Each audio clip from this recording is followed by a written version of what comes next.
Olá, pessoal! Tudo bem com vocês? Na aula de hoje, nós vamos falar sobre ciclos biogeoquímicos, tá?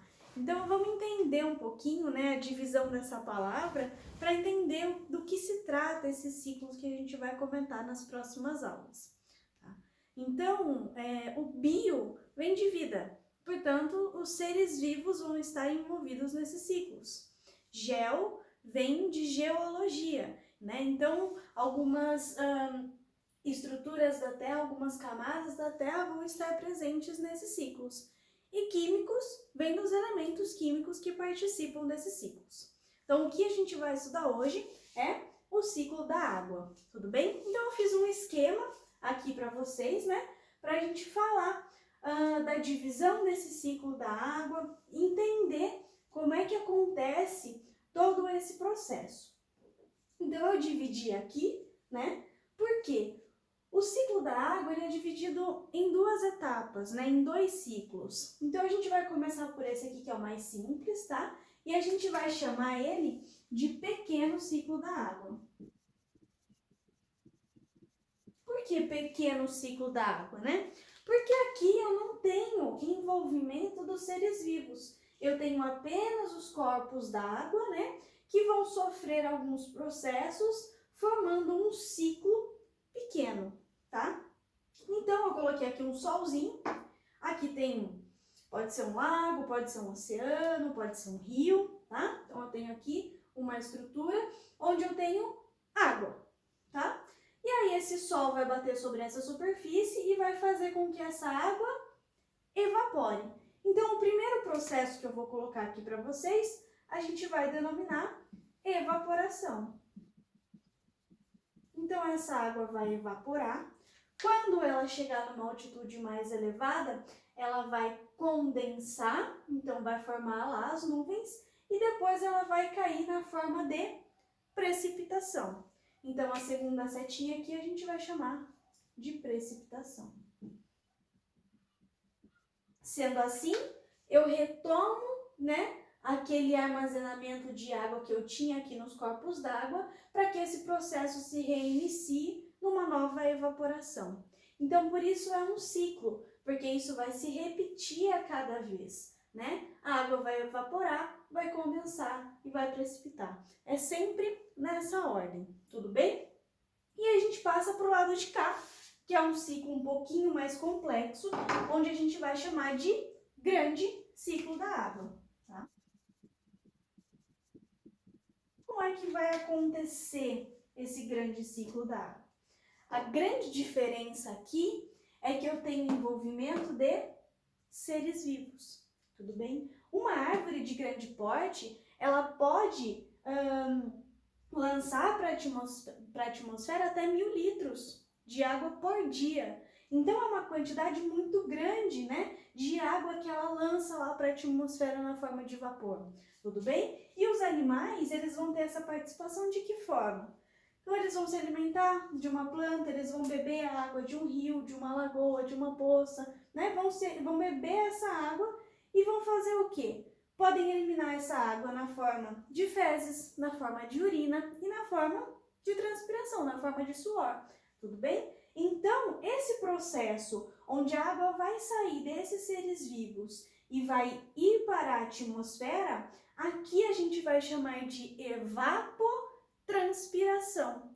Uma evaporação da água que pode acontecer, de riachos, de lagoas, tá?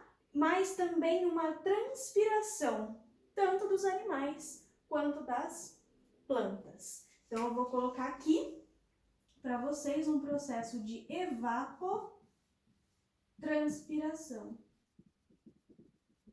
Ok? E aí, essa água vai chegar lá nas nuvens, ela vai condensar e ela vai cair na forma de precipitação, assim como no pequeno ciclo. Então, eu vou colocar aqui para vocês a precipitação novamente. Ok? Então, essa é a grande diferença entre os dois ciclos, No pequeno ciclo, eu não tenho a participação dos seres vivos, então eu vou chamar simplesmente de evaporação esse processo da água, na forma de vapor indo lá para a atmosfera. E aqui no grande ciclo eu tenho a evapotranspiração, uma vez que eu tenho esse processo de transpiração que é realizado tanto pelas plantas quanto pelos animais. Tudo bem? Aqui eu coloquei algumas setas pretas, né, para a gente entender que na nossa terra, aqui, né, nesse nosso esquema, eu tenho a água armazenada em diversas formas. Então, por exemplo, aqui eu tenho um aquífero. Então tá lá, né, no subterrâneo, lá no subsolo eu tenho esse armazenamento de água ali. Eu tenho aqui na forma de gelo, no topo de uma montanha, por exemplo, tá? Eu tenho aqui um riozinho, por exemplo, que deságua lá, então pode ser um rio, pode ser um lago, pode ser um oceano e também pode ser na atmosfera. Sem contar o que está lá nos seres vivos ainda. Tudo bem? Então eu tenho várias formas, né, de armazenamento dessa água em várias partes diferentes. Tudo bem? Além disso, quando acontece a precipitação, essa água pode escoar de algumas formas, tá? Então se a água, né, a chuva caiu lá e ela vai escorrer por uma montanha, por exemplo, né? Aqui eu já coloquei, né, o escoamento, mas eu vou escrever de novo aqui para vocês. Eu posso ter um escoamento superficial.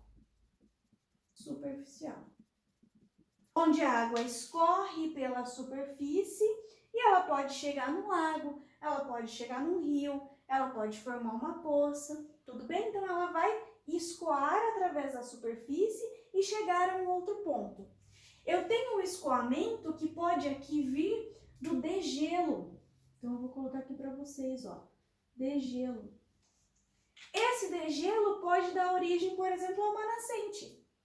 Ou então essa água que vem de um escoamento, ela pode também formar uma nascente e gerar aqui um riozinho, tá?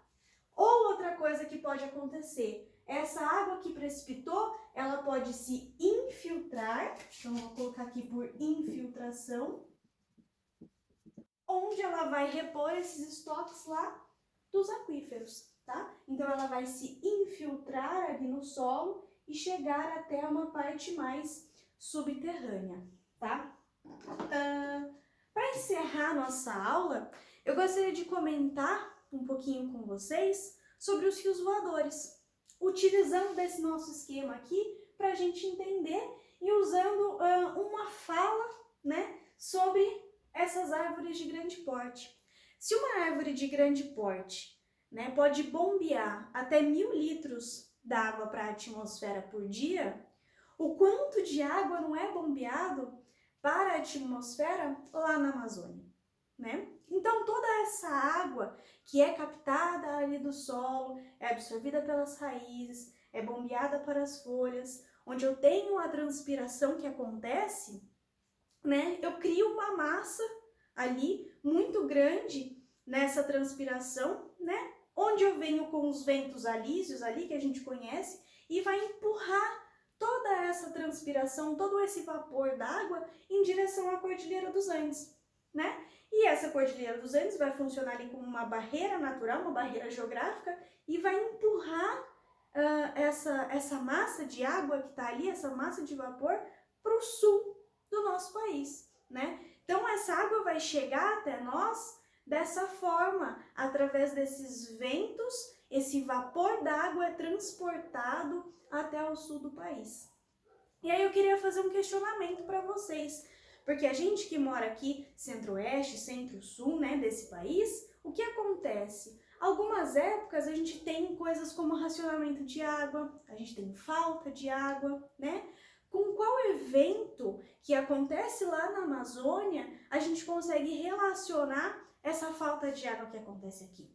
Então, se a gente for pensar, o desmatamento que acontece lá na floresta amazônica, né, está diretamente relacionado com esses pontos que acontecem aqui, tudo bem? Porque se eu não tenho árvores de grande porte para bombear essa quantidade de água para a atmosfera, como é que esses rios voadores vão se manter? Tudo bem? Então a ecologia, gente, está muito relacionada, né, a essas relações que acontecem entre os locais, os ecossistemas no nosso planeta. Tudo bem? Então fica aí um questionamento, uma pontinha para a gente pensar sobre tudo que está acontecendo hoje em dia. E eu espero vocês na próxima aula. Tchau, tchau!